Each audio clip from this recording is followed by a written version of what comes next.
Adventure is in my blood. Finding treasures big or small and having fun is what it's all about. With my wife Melissa and our 3 kids, life is pretty full. But there isn't a mountain we can't climb together. This isn't your ordinary antique store. My name is Alex Archbold and this is Curiosity Inc. I'm home, honey! Hi everyone and welcome to today's episode. This is in fact an update on the Rolls Royce, and you're probably wondering, well, if it's an update on the Rolls, why are you standing in front of the Alpha? Well, the reason why there haven't been a whole lot of videos on the Rolls Royce lately is because it's been at the paint shop. Now I'm going to show you some of the updates that they've done, and we're going to do a walkthrough of a Rolls Royce that's similar to mine that's in operating condition. But this is the reason why I've been taking a bit of a break. While the Rolls Royce has been out at the paint shop, I have been finishing and fine-tuning the Alpha. Now, a couple things you're going to notice. One, it's got hubcaps. I got brand new headlight covers for it. Dave and I fixed the rear bumper the other day, and yes, it has a convertible top again.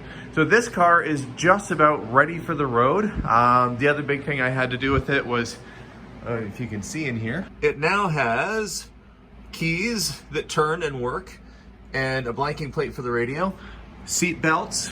That was the big deal. I've never put a convertible top on before. This is my first time doing it. This side came out a little bit smoother.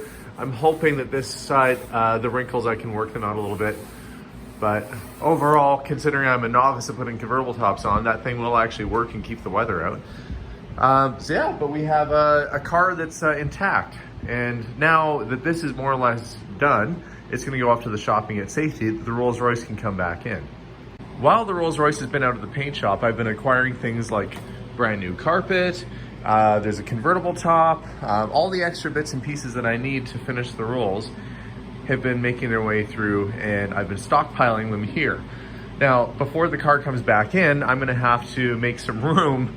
So the Alpha's gotta go, this table's gotta get cleaned up. So I've gotta do a little cleaning and sorting in the garage, no big deal. I can do that. And the rear bumpers for the Rolls, more or less ready to go back on. So we're gonna get into assembly phase pretty soon here, but this video is more or less just an update on the status of the Rolls itself. So let's get in and I'll take you over to the body shop and show you the progress. Here is the car at the shop. You can see they've got the little indentations repaired. There was a couple dents there on the front, that's all fixed. They've taken some of the cracking lacquer back down to the metal just to get the cracks out of the paint. Thankfully, it wasn't body filler that caused it to crack. It was just a matter of thick paint, and Rolls-Royce prides themselves on putting lots of coats of paint, which is kind of a bad thing when it starts to crack, but it looks like they've been going over it and kind of smoothing everything down. It's really a nice solid car, so this should clean up pretty well. Let's check the back end. But they're still working their way around the car, getting it blocked out and sanded and primed. But this is looking good. So they say within the next few days here, they're gonna be getting ready for primer. And then after primer comes paint. So it's moving along pretty nicely.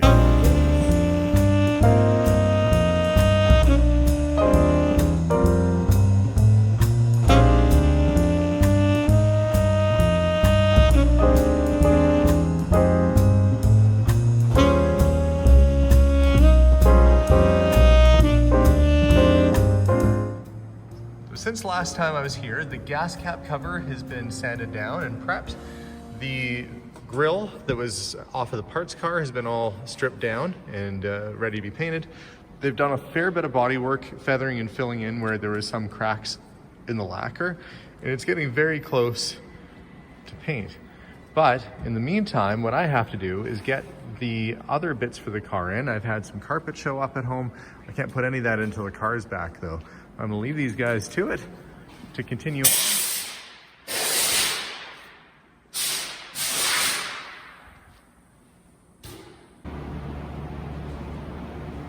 Okay, well, it's got its first stages of primer on. Looks like they're doing a bit of spot sanding, getting it ready. It's gonna be pretty close to paint, which is exciting.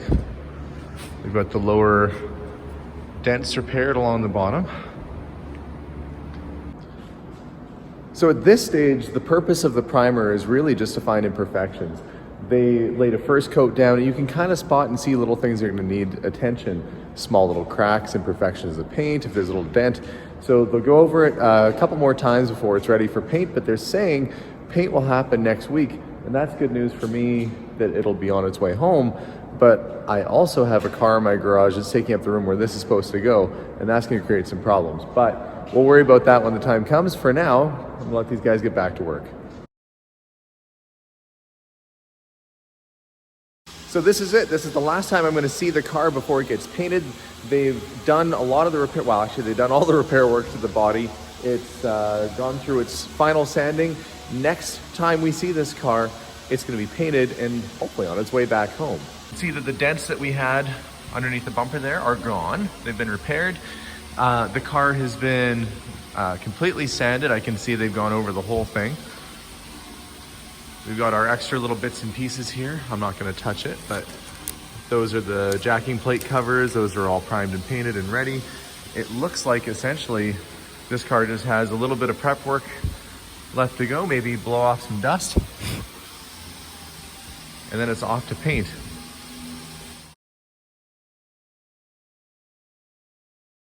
Now this is a 1978 Corniche. You were saying ordered in 76, delivered in 78. Yep. You can see the front bumpers are a little bit different on it, where it has a little bit of extension. These were North American standards, so the chrome bumper that come on the early cars, well, they were removed. Yeah, this is black. Yeah, it's black on the chrome front. strip, and then these. Yeah, and it has more of a suspension or a cushion. Yeah. Where my bumper would be like your sister's car, where it's bolted directly onto the bracket. So this is a Corniche. It's brown. He's got it running. He's got to back it out because I need to have a look at one of these cars that's actually assembled to know what to do with mine, particularly around the convertible top area here, so I can see how it all goes together. Someday, hopefully my car will do that. Okay. Is this how much it stays up?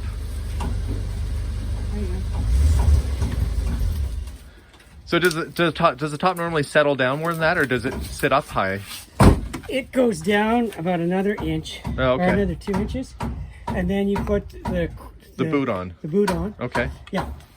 All right. We can put the boot on so you can see. Oh no, it's okay. This is what I'm trying to figure out on mine and probably on yours. You can see all these little screws under here. Yeah.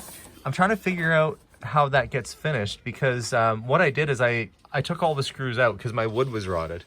Okay. And I think that those hold the wood on. They probably hold the wood that's on the back of this that's in your kit. You haven't put it on yet? I haven't put it on yet, no. Yeah, and the finishers do all that, and then the clips come up. But mine's loose on this side. See, mine's come away. Okay, yeah, I'm going to come over and have a look. Yeah, the wood's a little bit soft on yours. You can just see the wood right there. Right, yeah, see, my wood was like that, so I took it all out. Yep. But you can see the screws on yours too. I was wondering if you would be able to see the screws. Like it should. If it was perfect, you wouldn't. Okay, so once I put my top on, that should come down. Once the top goes on, that comes around and covers the screws. That's really what I was curious about. And then there's this attachment here. It's so nice to see one of these. It's all together. Where's my, okay. Once your roof's down. Yeah. Okay, and this has been up all winter. Yeah. Like since last October, right?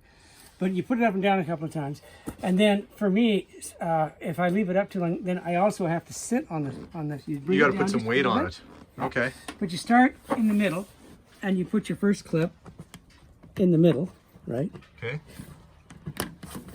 And it'll snap, right? You know how to do convertible roofs, eh? Yeah, well, some of them are different. Like, I've had a lot of British cars that had the lift the dots. Okay, well, you just lift. Yeah. Yeah. And it goes in.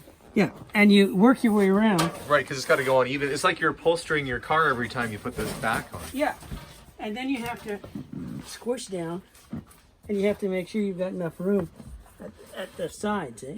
Right, okay. Which this isn't right now, but you work from the middle out, and you push down, and you go both sides. I do one side, then I do the other side. Okay, we're gonna watch the top go up on this model. Okay. There it goes. Ooh, sounds like a. No, it looks all right. sounds like a tugboat pulling in. A strong electric motor. Oh, there we go.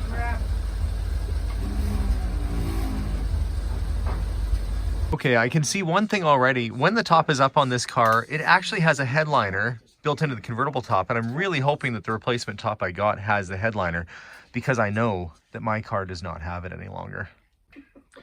This dashboard is a little different, actually quite a bit different than mine. They pretty much reconfigured the whole dash, but there's elements that are almost the same, where the console is.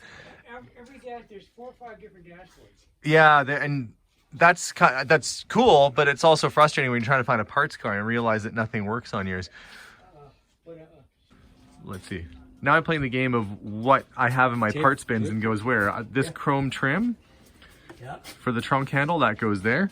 I had this chrome piece lying in my garage and I didn't exactly know where it went, but now I know. It goes right there on the trunk. I'll have to check my weather stripping to see what kind of condition that's in, or possibly order a new kit. And yeah, it's just really handy to see a car that's complete, so you really know what the heck you're doing. Always. Carpeted, yeah. And the battery cover. There's a battery cover that's plastic, then the battery cover that's carpeted. I have that, and I think I ordered that. Okay. So I think I should be okay there.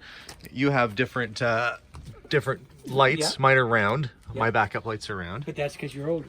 And then these change 4 or 5 times, eh? Oh, I bet. Eventually they're stacked here, red and on the last models. And this car has it integrated into the taillight. Which? Yeah, well, that's because that's not a corniche. Yeah, it's this overshadow. Okay. But there's. And we were saying, looking at the cars side by side, you can see the 4-door is the exact same length as the 2-door with some modifications. They're very close to it. And now this other car in the front garage here is a 1968, same year as mine, right? This is 68. I believe it's 68. It's my sister's, but I believe it's a 68 because the vents. Yeah. And I've got the same vents on mine. It looks identical to mine, and this would have the same stance. So this car, other than the fact that mine is a convertible, is pretty well the same exact thing. So that's it. Just a brief update today. Next time you see the car, it should be painted and sitting right where that Alpha is, and I'll be doing some reassembly, getting the bumpers, the grille, and that's where the main transformation of the vehicle is going to happen in the next video. So if you haven't yet, make sure to hit that subscribe button.